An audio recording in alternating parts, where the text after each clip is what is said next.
Hey, what's up guys? Welcome back to more Tsukihime. Last time we left off having met met as in, murdered Arcueid. Then she came back, told us she was a vampire. She's apparently hunting another vampire, which is probably the dude we met in the first session when we heard barking outside our window. And, yeah, now we're in the hotel room with her after having told her about the, mystic eyes of death perception.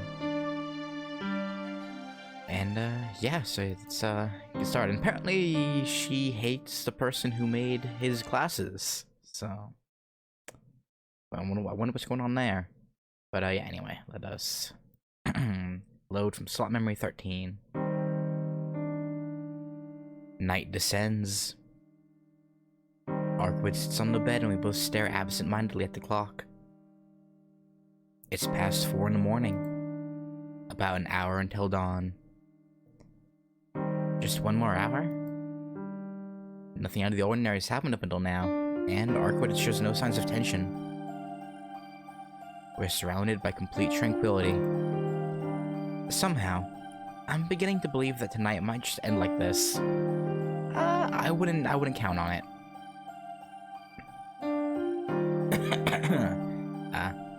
Hey, Shiki. Arcueid calls me again.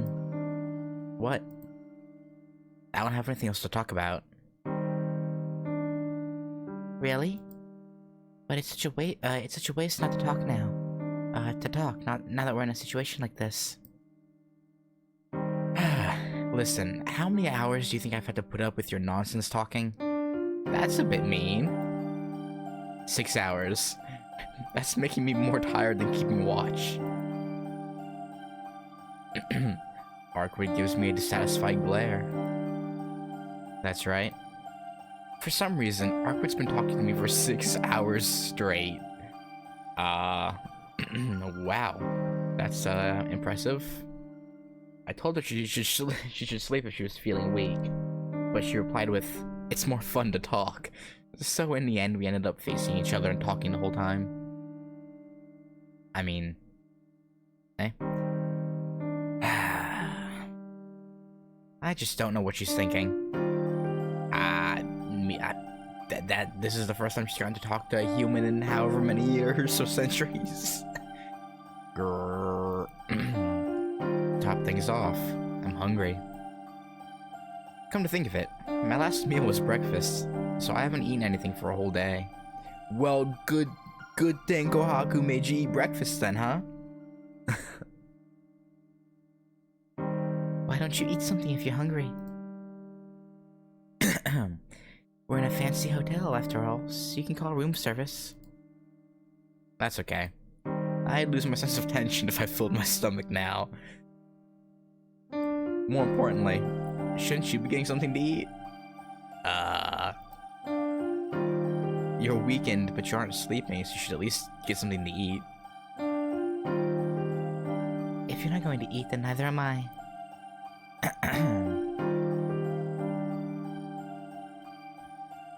Normal food is meaningful in its own way, but it's boring to eat by myself. Normal food? There's nothing normal, right? Yeah, you remember who you're talking to now? Wait. Yeah. Arcueid's a vampire. I suppose to her, food would mean drinking someone's blood. Yeah. Or is there? I guess being a vampire, you wouldn't usually consume much except blood. She doesn't look like it, but Arcueid is a vampire. Yeah, we've established this. Yep. She says vampires need the blood of humans to survive. Then, just how many people has she drained blood from, and how many people has she killed before? You know, it's a good question, I guess. I sneak a quick glance at her face. I can't imagine. Even though I know she's a vampire, for some reason, I can't imagine her sucking anyone's blood. You wanted to suck your blood though, right? I mean, what? What? Is there something on my face? She meets my gaze and I quickly look away. Arcueid continues to stare at me, and then gives a laugh of comprehension. Are you curious? About what? About how many people I've sucked blood from. She's completely read my mind. Arcueid's smile grows even wider, and I don't like it. Well, of course I'm curious. I am helping you, so if I don't know, I won't have any idea about when you might have a change of heart and try to attack me. Smooth. Smooth, man. That would really be a problem. Yeah, a little bit, I guess, but... I see, Arcueid says. Well then, here's a question. How many people's blood have I sucked so far? She bounces lightly up from the bed and walks to the window. Hey, Natai. How many people? That's... Arcueid gives a cheerful smile and silently looks in my direction with an air of delight. I know I've mentioned it before, but you don't have to say sorry. I don't... People have their own things going on. You don't have to be sorry about missing streams.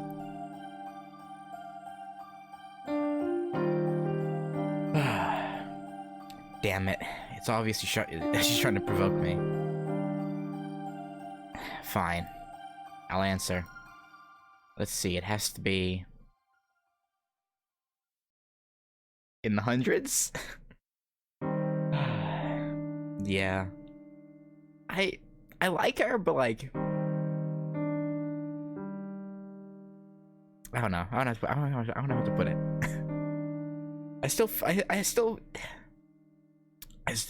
Even though at this point, even though I feel like we know more about Arcueid than we do Hisui, I still like Hisui. I don't know why. Sorry, you're off. Then in the thousands? Nope, that's wrong too. Arcueid laughs like it's so funny. Somehow, this feels really frustrating. I can't help it, man. Can't help it. Damn. Then, well, I doubt it's the case, but in the tens? That's wrong too. Oh, really? Tens, hundreds, thousands. Do you really see me as that sort of person? That's so mean. That would make me indiscriminate. Am I wrong? Vampires are indiscriminate, aren't they? Okay, that's a bit judgmental. Even humans get hungry merely by being alive, and when it's a matter of life and death for you, you wouldn't be picky either. Yes, that's true, but... I haven't tasted blood these last 800 years. Oh, okay. Okay. Yeah. I mean... I don't know. Nor have I ever killed an ordinary human. Eh? Wait, is that true? It's the truth. After all, I'm afraid of sucking blood. You're afraid that if you taste it, you'll like it too much and just go on a rampage? Huh? Afraid of sucking blood? You've got to be kidding, right? A vampire that's afraid of sucking blood? Why? I suppose I'm a coward. That's why I'm a failure as a vampire. Arcueid grumbles as she looks up at the night sky from the window. She stays like that for a long time, continuing to look up at the sky. Maybe. I could definitely... yeah. I don't know. I mean, you know better than I would, so I don't know. Her white back looks vague, hazed over, as if she was merely an illusion. see, a failure. I whisper and I feel relieved. Somehow, that makes me happy. Of course, it's only natural to be relieved. Yeah, I don't have to worry about getting jumped. Hopefully. Because now I know the person that's standing before me isn't some kind of vicious, evil being. But for now, if I were to believe what she says, I won't just be killed by her at random. So I'm safe. I'm safe, but I feel like that's not the only reason I'm relieved. Damn it, what's wrong with me? I don't know, man. The way you got all murder horny over her the first time you saw her, though, is kinda concerning, I don't know. Being relieved over something like this, how can I be happy over something like Arcueid being a failure? I mean, being relieved that there's a low to zero chance you'll be murdered and sucked dry is you know, I feel like it's understandable that you'd be relieved.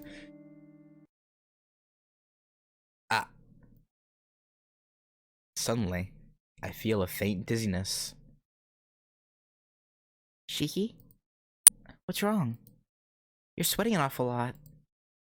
No, just this twinge of pain in my head. I realized something with a shock as I reply to Arcueid. The window behind Arcueid. Oh no. Beyond the glass, within the city streets still sunken in the darkness of night, a blue crow is looking in my direction. Well, I can do no more than stare at its dim figure through the window. Arcueid turns towards the window too. Nervensker?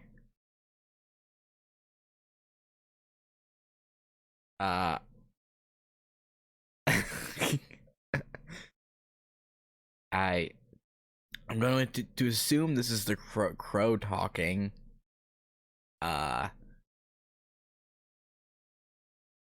Oh yeah. Tippo mentioned that to me that last stream, that'd be a name coming up that's like word vomit, and it's yeah, okay. Nero? Indeed! I have finally found your princess of the true ancestors!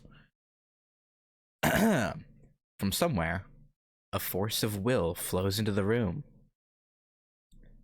Arcueid's eyes are full of enmity. I was trying to make it sound like a crow cawing while talking. It didn't really work out that well. Outside the window, the crow gives a loud, high-pitched scream. This is it! I am heading there right now! The blue crow flies off. All that remains is the dark of night and the white moon. Suddenly, boom! With a heavy noise, the room shakes violently. No, to be more precise, the entire hotel shook from that impact. What the hell? I get up from the bed. Arcueid is silent, biting her lip with a vexed expression. Arcueid, that shaking just now. She doesn't answer. Say something! That wasn't an earthquake, was it? If I had to guess, it felt more like someone had driven a large dump truck into the hotel lobby at full speed. It was that kind of impact. Arcueid! She doesn't answer. If I listen closely, I can hear noises from downstairs. Arcueid's face is grave. She said she was powerless right now. That's probably why she's not saying anything. Only time passes by. 2 minutes. It's been 2 minutes after the impact, but the hotel is awfully quiet. Arcueid remains silent and still, just biting her lip as if withstanding something. I can see a trail of red blood slowly flowing from her lip. Arcueid. Is she worried? Frustrated? She remains still, almost as if she's embracing herself and bearing with something. She said she wouldn't leave the room. Then, what am I here for? Okay. So last time I had a page pulled up with choice answers. I forgot to pull that up this time. Okay. I should go check out what's happening outside. Okay. Aight. I've decided what to do from the very beginning. Taking the knife out of my pocket, I walk up to the door. Shiki. I'm going to go check things out. Don't leave this room until I come back. I step out into the hallway, shaking off Arcueid's look that she wants to say something.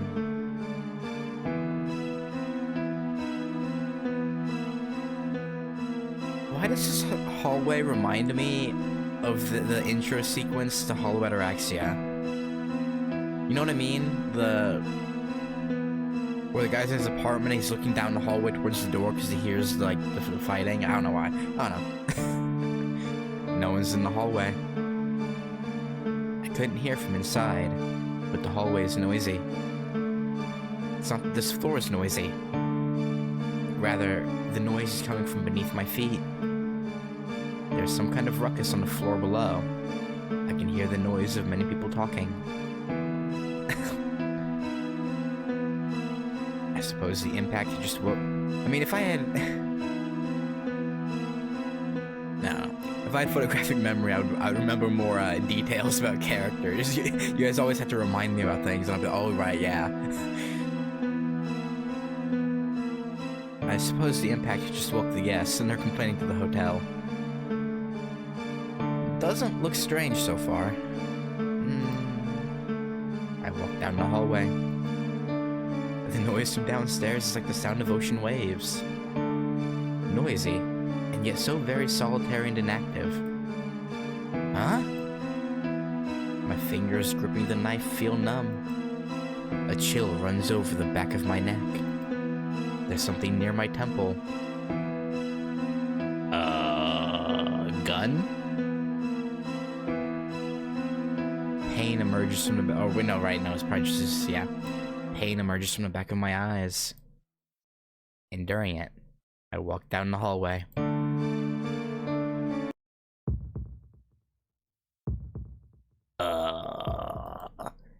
It hurts. My eyes hurt. My head grows heavy, and I feel a drifting sensation, like I'm about to collapse right here. Yeah, I know what this is. Now is not the time for anemia to kick in. Without a doubt, this is the feeling I get right before I collapse from anemia. It hurts. It hurts. Unable to withstand it any longer, I remove my glasses. I can see the elevator. A long hallway. Must be more than 10 meters from here to the elevator. With a ding dong, the elevator comes to the 11th floor. I can see the lines on the elevator door. No, they're too dense. They look almost pitch black. The door opens. The small steel box opens. Inside that box, crammed to the point of overflowing, is human flesh.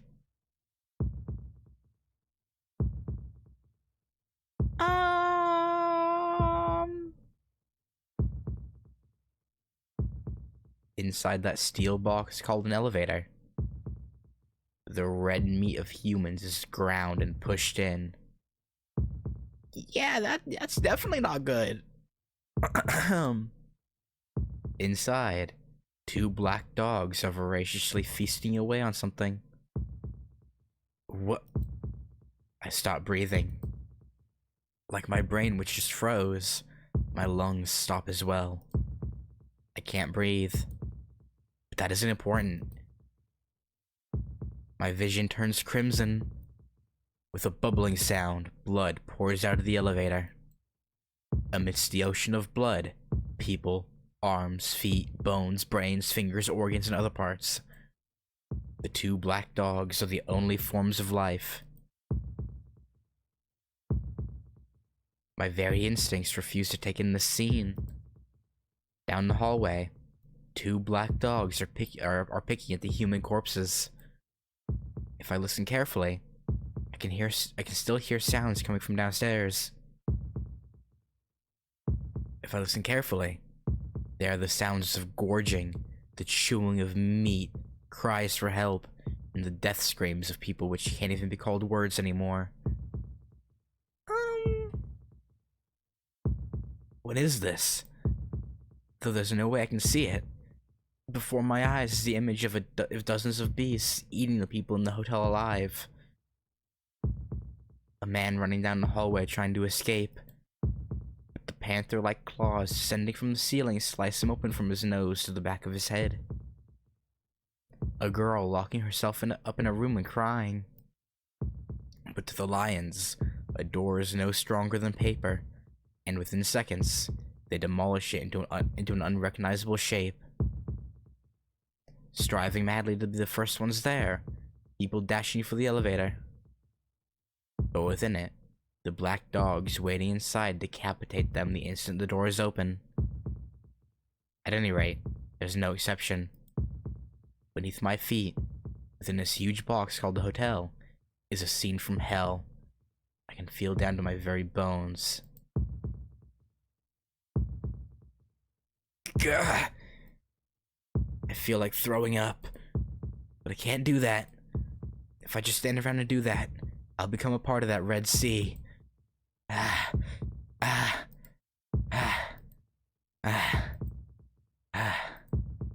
resume my breathing.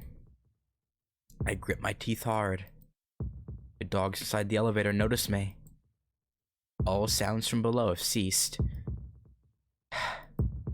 In other words, there's no longer anyone alive. The two black dogs begin to run. Slice them up, of course, towards me, the last prey. The black dog is coming for me. On their bodies, I can see an infinite number of lines, and on their foreheads, the point of death. But even so, my paralyzed mind does not order my body to fight or run. The first black dog leaps. Its speed belies all human comparison. It doesn't even take 2 seconds to cover the 10 meters down the hallway. They open their mouths. Mouths filled with fangs so many times sharper than the knife I have, and they're aimed straight at my throat. Accurate and fast. The instant I realize they are drawing upon me, the fangs bite into my throat with a crunch. What? I die. But that's not right. Hold up. I can't be killed by something like this, and I refuse to die. Good on you, man. Good on you. The deaths of others would not cause me to hesitate. A hot summer's day. It happened long ago. 8 years ago. Seen something even more terrible. Thrust. I thrust my knife into the forehead of the black dog biting into my neck. My arm moved just before the black dog ripped through my throat. It was done so perfectly, even for myself. Like a machine whose sole function is to cut, I plunged the knife into the dog's forehead without any useless and wasted movement. Because that is where the first dog's point was. Normally, even if the brain is destroyed, the muscles try to execute the commands they've received from the brain. The black dog would have probably ripped through my throat even if I had simply pierced its head.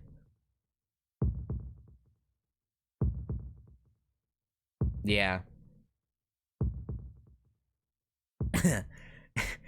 It's actually funny you mentioned the early Resident Evils. I actually bought my mom the Resident Evil 1 and Resident Evil 0 for Christmas, because she loves Resident Evil games. Well, normally that would happen. But the black dog is dead. Death is complete stoppage. Yeah, me personally, I could never get into the early Resident Evils because the controls are just so stupid and the camera angles are fucking but once I switched to over the shoulder and now of course first person, big fan. Death is complete stoppage. At the point when I killed it, it lost every form of validity. Yeah, just like I don't know, like having the camera coming from like the corner of the room, looking at I just but yeah, Resident Evil 4 and onwards, and now the remakes are top tier. Well, except for Resident Evil 6, but we don't talk about Resident Evil 6, okay? It's fun as a shooter, but it's a horrible Resident Evil.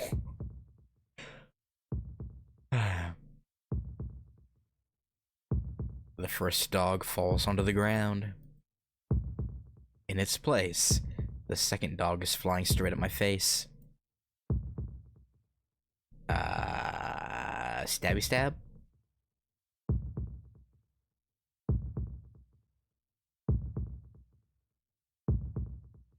Oh, really? I always thought Devil May Cry was always like kinda... oh, I didn't know that. Oh. I thrust the knife right into its open mouth. But that was a mistake. This dog's point is not on its face, but on its chest. Stabbing him through the mouth will kill him immediately. The knife pierces through the dog's mouth into the back of his head. Naturally, the hand holding the knife still remains in the dog's mouth. Ah! The black dog is still alive. Its jaws shut. Or its jaw shuts. The joint between my arm and the hand holding the knife is bitten on, about to be ripped apart. Proper thought returns to pain. Ah! You have to be kidding me.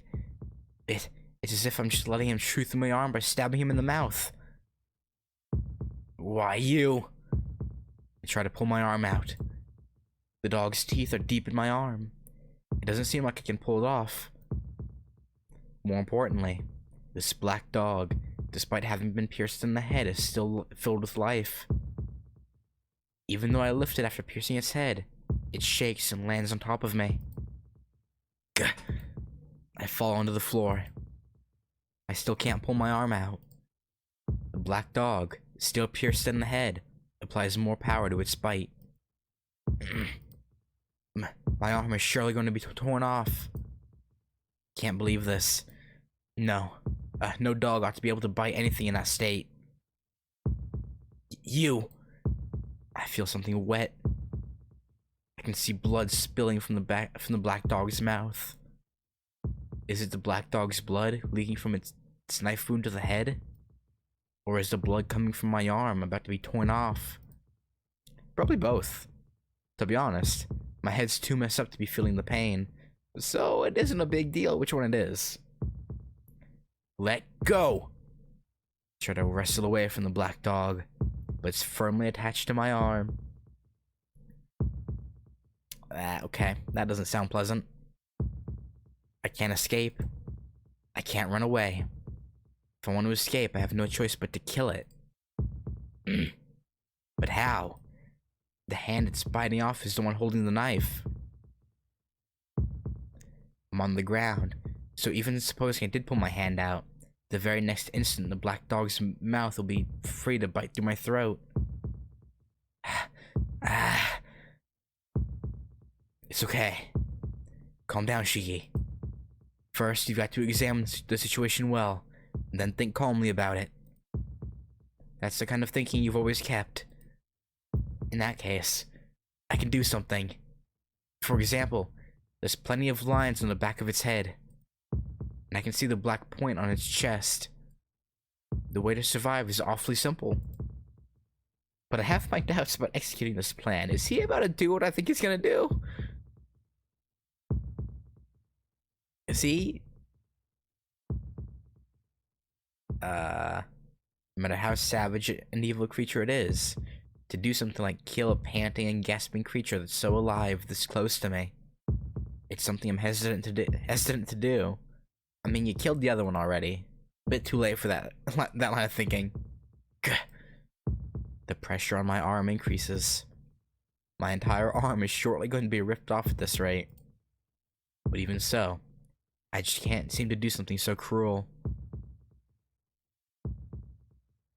The red blood drips down onto my face. Going down my forehead, it drips into my eyes. Crimson darkness soaks into the back of my eyes. Red. My consciousness sways and then is gone. But even so, I can't bring myself to kill a living creature. You just... Okay. What hypocrisy. You've killed something much bigger than a mere dog. Oh, yeah, that too. Yeah, you apparently killed that kid. Yes, that's right. But that time was different. I wasn't, yeah, Arcueid too. I wasn't sane when it was Arcueid. Even when I killed the other black dog just a moment ago, that was unrelated to my will. But right now, this is very much my own will. Didn't Sensei say, Shiki? Use this power according to your own will and no one else's. That's why, as myself, right now, I can never take a life for granted. That, too, is hypocrisy. Because long ago, you...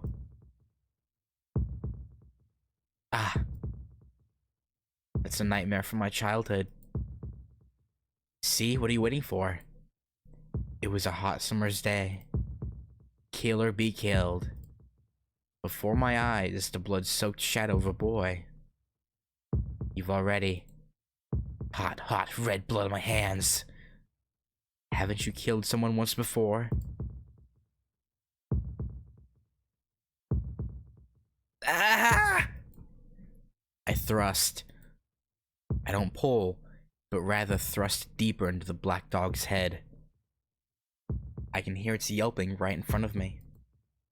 I think the black dog is crying out.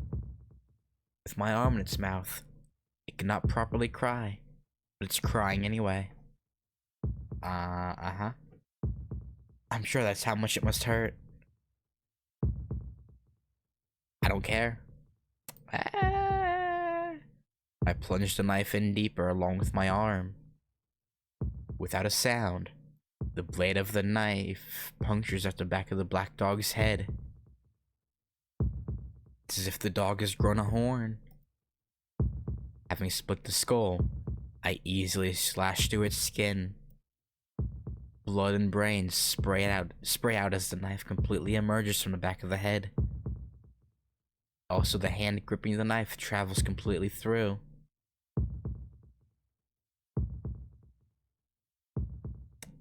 That's a lovely picture. But even so, the black dog is still alive. Then there's only one thing I have to do. I reach around with my other hand. Peeling the knife from my blood-drenched fingers, I grip the knife with my free hand. And just like that, I thrust the point on the black dog's chest.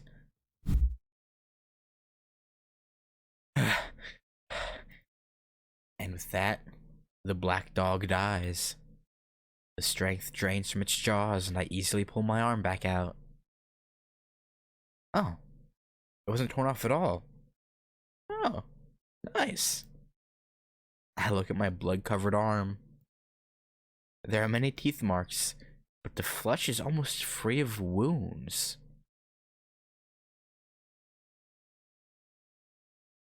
The blood must have been from the black dog when I impaled it to the head. That doesn't seem right. That if it was biting down, it should have. Okay.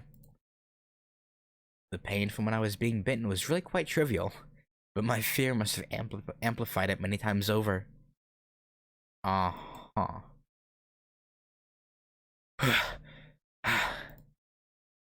Lying there on the ground, I look up at the ceiling. My head hurts. Yeah, you've had your glasses off for a few minutes now. Not to mention we had them off for a bit before when she was inspecting them. The world becomes a patchwork, and here and there, I can see the black points of death. My body is freezing, but my mind is burning feverishly. Right beside me lay the corpses of the two black dogs. One of my arms is covered in blood. The other clutches a red knife. Also, there are quite uncountable number of dead bodies downstairs. Yeah. All I can do is laugh. Because this isn't real. Yeah, you keep telling yourself that. There's no way this can be real. At what point did I, with my eyes wide open, start seeing a nightmare? Ding dong. Eh? A terribly out of place, cheerful sound rings out. Damn it, what's with this headache? I stand up, enduring the razor-like sharp pain in my head. Elevator? It seems the sound is the other elevator coming up. The door opens. Inside stands a man wearing a black coat. Oh, this motherfucker. The headache worsens. Yes, I've seen him before. I'm sure I've seen that man before. Ruh-roh. Silently, he walks towards me. You! I ready my knife as I glare at him.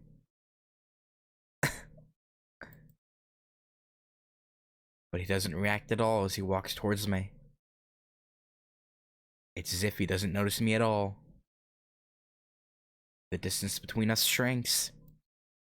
Just a little more, when there's barely 1 meter between us and the man finally seems to notice me. Those bloodshot eyes. The instant I see those eyes, which no humans should possess, I lose all freedom to move my body. Yeah, that's the thing.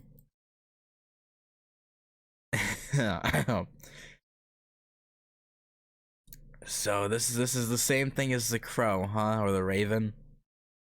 Same person.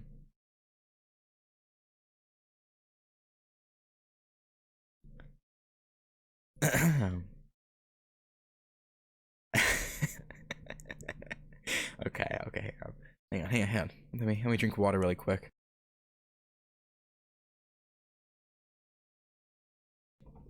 Okay. I thought I killed everyone, but it seems like there's still someone left.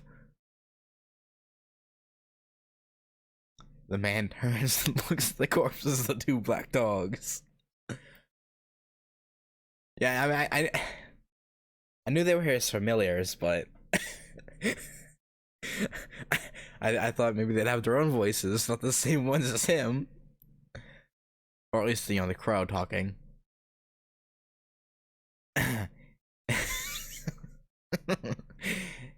You pieces of filth!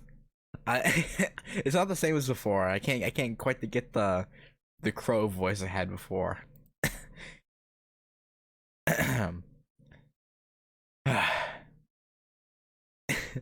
If you can't even take care of a scrap of meat, you're unworthy to be part of my body.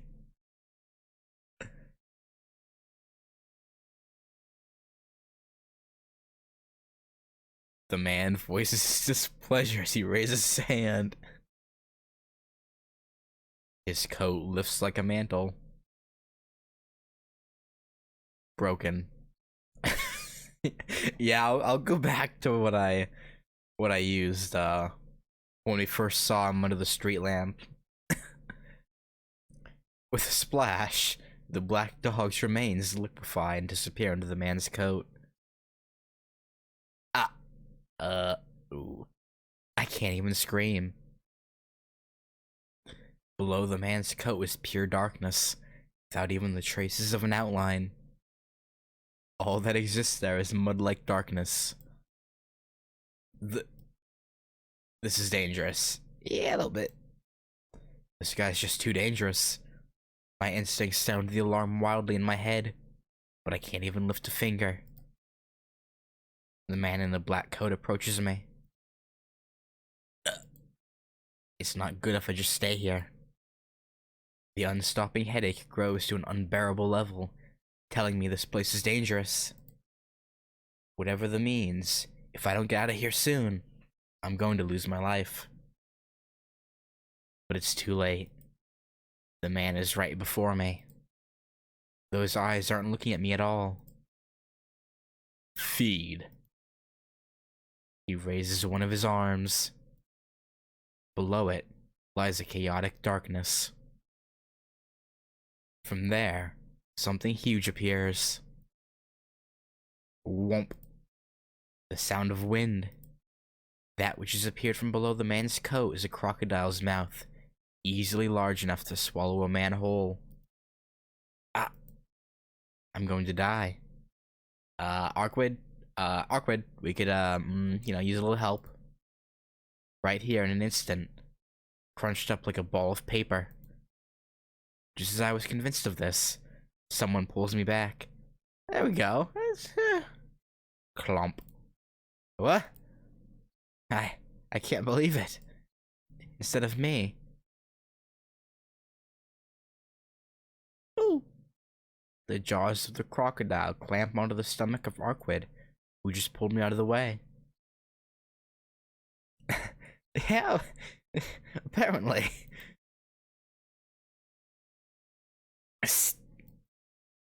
Arcueid's face contorts in agony. She draws back before she's completely devoured by the crocodile's maw. The man silently watches Arcueid.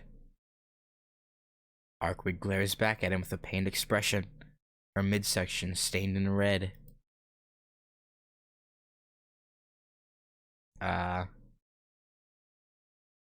I can't believe a vampire named Chaos would play such trivial games.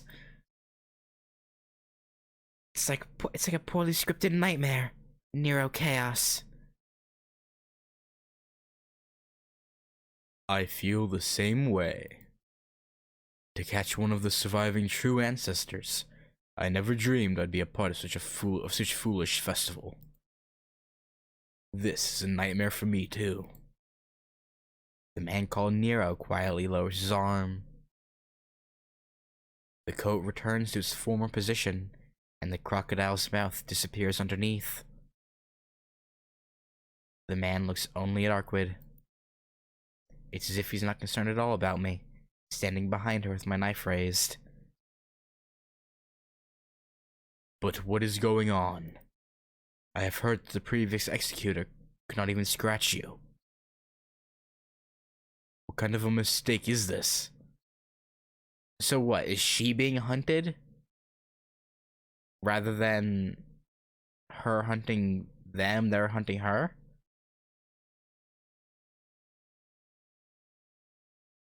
Right now, your presence is exceedingly weak. Even weaker than a mere member of the dead. Were you attacked by the church before I arrived, Arcueid Brunstud? Arcueid says nothing. The man fixes his emotionless stare on her. I don't understand. There are only a limited number of conceptual weapons capable of harming you. Man, that's a tough break right there. The only people in possession of those are the church's assassins, and I don't think the burial agency would dispatch anyone this far east. The man narrows his eyes slightly as he turns around. Either way, this is most fortunate for me. I shall not ask why you have been weakened. All I am going to do is claim your head while I have chance of winning. Tss. I hold up my knife, preparing for his attack. But, having openly stated he was going to take her head, the man now disappears towards the elevator.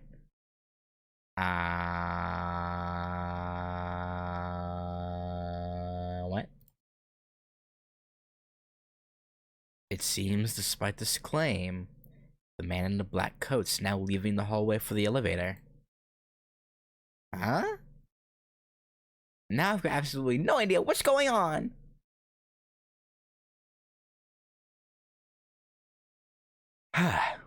About that man, the two dogs who attacked me, the nightmare-like reality of the attack in this hotel, none of it. Shiki. Arcueid leans on me. Yeah, I know. Plus, she said she used even more when saving him from the black dog in the alleyway, so...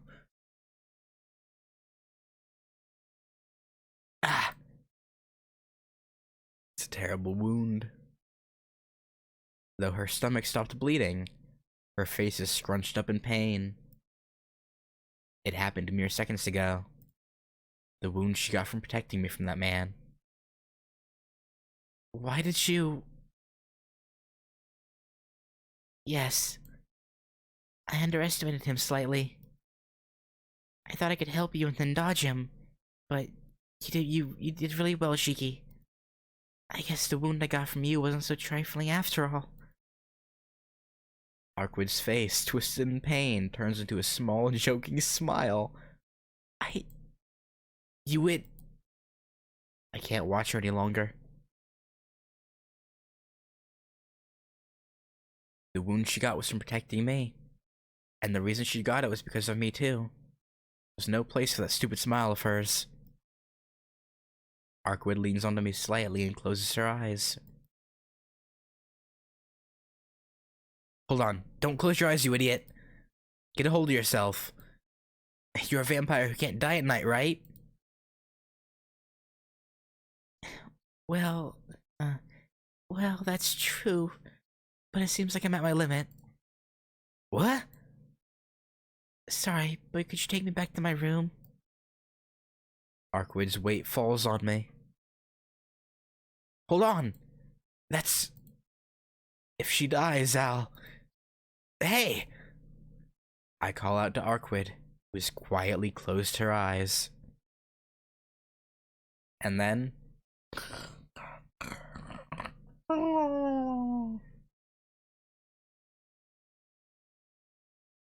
I can hear her happily breathing in her sleep.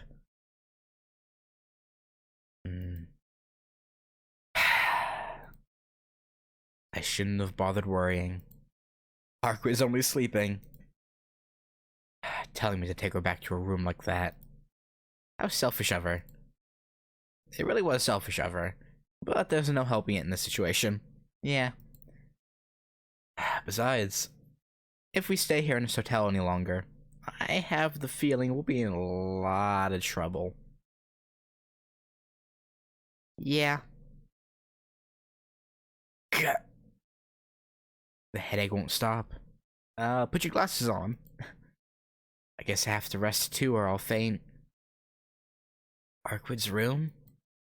Oh, that place. I've only been there once, but I definitely remember it. Yeah, you murdered her there, so I would hope it's pretty memorable. In that case, there's no point staying here any longer. Carrying Arcueid, I decide to quickly leave the hotel. Let's just hope the police aren't there already. Okay, yeah, okay, you're good. Yeah, it's convenient. The city is slightly lit up. Fortunately, it's too early in the morning for anyone to be awake, so I get to Arcueid's room without being seen. I see, that's how it is. Then I finally realized why that man left. The streets are beginning to become covered with a faint orange light. I guess dawn is breaking already. I guess he figured he couldn't kill her and then escape in time before sun came out.